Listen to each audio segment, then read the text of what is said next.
ఇప్పుడు ఆకాశ పక్షులకి దేవుడు ఏదైతే సమకూర్చి పెట్టాడో దానిని ఆకాశ పక్షులు కూర్చుకుంటున్నాయి. ఇదేనా మనుష్యులుగా మనకు కూడా ఆ ఉద్యోగాన్ని దేవుడు సమకూర్చి పెట్టాడు కాబట్టే దుడుచుకుని మనం తెచ్చుకుని తినగలుగుతున్నాం. హల్లెలూయా. ఆ చేతి పనిని దేవుడు పెట్టాడు కాబట్టే, ఆ వ్యాపారాన్ని దేవుడు పెట్టాడు కాబట్టే, ఇదిగో నువ్వు ఏదైనా చేయగలుగుతున్నావు అంటే ఆ శక్తిని నీకు ఇచ్చాడు కాబట్టే. నా రెక్కల ముక్కలు నా కాయ కష్టం అంటారు.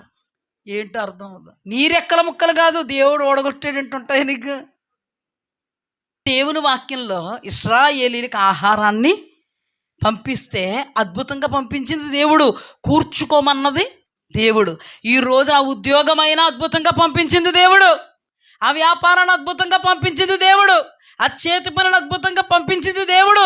నీకు శక్తి ఇచ్చింది దేవుడు, జ్ఞానం ఇచ్చింది దేవుడు, బుద్ధి ఇచ్చింది దేవుడు, వివేకం ఇచ్చింది దేవుడు. నా రెక్కల ముక్కలు అంటావు ఎందుకు?